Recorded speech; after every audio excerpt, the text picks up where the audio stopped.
Well, I got the yard mowed today, and I planted all of my little seedlings out yesterday. There's a tomato, put the, what's it called? Oh, I can't even, nasturtium and the parsley out and everything that was in those containers.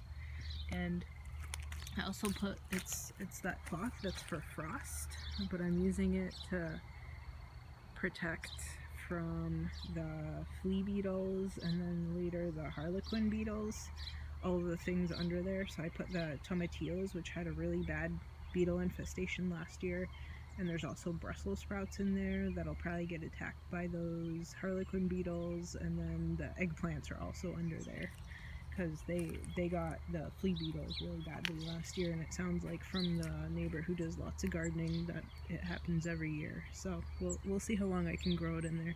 I think that's water permeable, but I guess we'll see. I don't think it's supposed to rain for the next week, so unfortunately I think I need to go water tomorrow morning probably.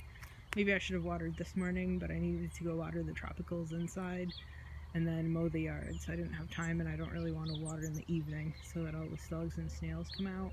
So maybe tomorrow morning if I have time. If I wake up early enough, I'll water. I'll pull this cloth up and spray water under there like I did when I was first installing it.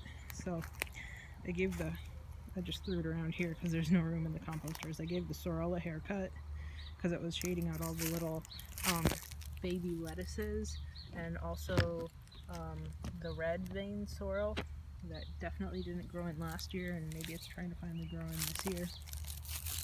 Ooh, I guess I should pick that onion. I guess I'm picking it now. Well, it's kind of a shame.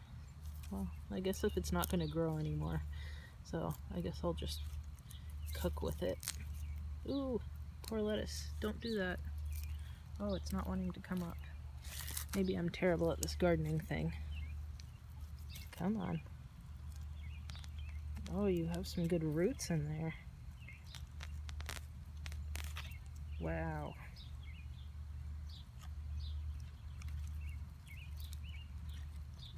Didn't know it would have roots that are this beefy. Okay, you gotta take the lettuce and plant it in there again.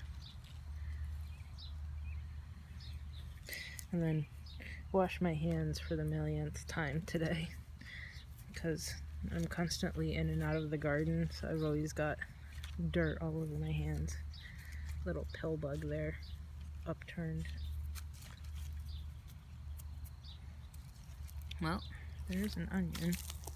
This is one of those sweet Spanish onions.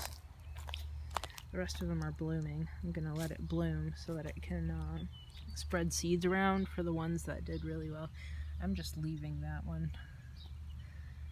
It's not even worth eating. Well, I guess I should pull it out in case there's... Ooh. Don't want to pull up that little baby carrot. So I guess I've got a couple small onions to bring home with me. Oh, I should water that guy. Wonder if I still have water in my rain gauge. Nope. I used it to pour water in the little insect house to wash out the diatomaceous earth that I had sprayed in what's supposed to be a butterfly house, but wasps were making nests in there again. So I filled it with mulch and then I stapled it closed. So I realized, oh, I still have that staple gun. So I put in a bunch of staples to help hold it together better. So now I have more faith in it being able to hold up for another year, because I've got all sorts of customers. I think that might be a jumping spider on that bottom right. So I've got all sorts of customers in here. Hopefully I didn't give them too bad headaches when I was hammering in those staples a little bit, and definitely stapling stuff in too. I wish it would rain though, because I put the black oil sunflower seeds all along the edge here to give me a privacy screen. So I both want a screen for that and also the sunflowers. So nearly all the peas are up. I did a second planting for the spots that hadn't come up. I have a calendula that's starting to bloom. I put bush beans around here. Huh. I guess I'm going to have lots of beetles this year. Oh, and the cicadas are coming up everywhere. I'm pretty sure I mowed over like 50 of them today, and I'm sure more are gonna come out tomorrow too. So I planted lots of corn in this bed here. Put a couple of the tomato seedlings that I had, and the only surviving corn seedlings. So those are the blue and white corns, not the sweet corns. I went to go return those kiwis that still look dead because I'm assuming they were dead, and then put passion fruits in instead. That one's Carulia, the South American one. That one's Incarnata, the North American one called Maypop. This guy's blooming nicely. I don't know if the bees know how to work it here or not, but hopefully they did. We'll see if I get seeds. My nice big mint collection now. Venus flytraps are opening up.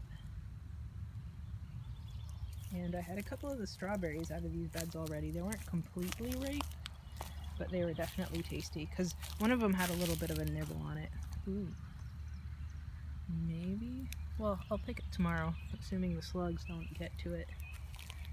So, they were definitely tasty though. More strawberry flavor than what you get at the grocery store.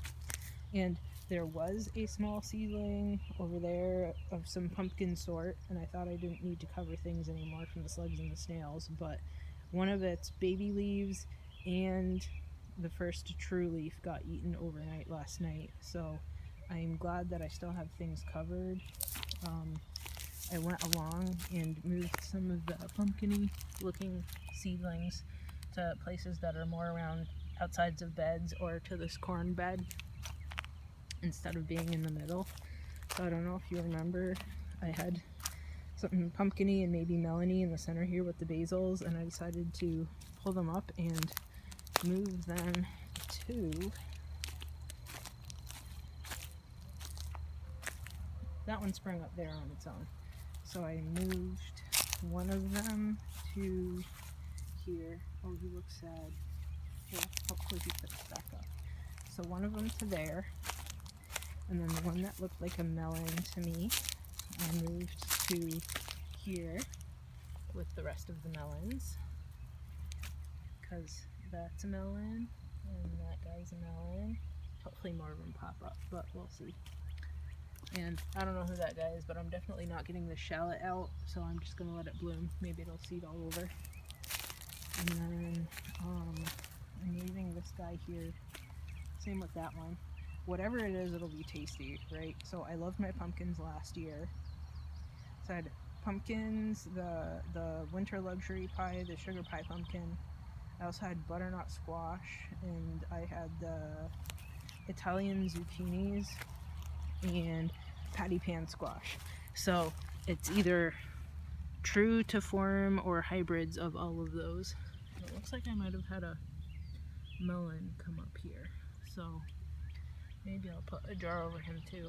And I moved a seedling to over there from, it had popped up here in with the beans. So I have a small collection of jars that I've been putting over this stuff instead of all of the tulle. So I had them over the peppers 2 nights ago after I first planted them out, because I thought it was supposed to be 50, but it was actually 48 overnight. So once again, I jumped the gun, because three nights later it's supposed to be in the 60s overnight and 80s to 90s during the day already. It's getting to be roasting time of the year. So I guess I jumped the gun a little bit planting everything out 2 days ago, but I think it does better out in the garden than it does in little seeding pots. Anyway, I'm gonna cover stuff now, get these onions inside, and maybe go fish out another jar for that melon over there. Oh, I moved the watermelons over here. This one had already sprouted. Ooh, this one's coming up now. This is also a watermelon, and there's a couple more seeds around here, because I think they'll probably do better here than they did over back there last year. I'm hoping. I want some watermelons this year. Okay, I'm gonna get to work. And final shot of the nice chive flowers. They have blue pollen in them. Okay, I'm gonna cover my little seedlings and get back inside before the mosquitoes eat me, because I got a mosquito bite today, so it's starting. I think I'm gonna go spray that flea, tick, and mosquito control cedar oil stuff next weekend. Okay, till next time.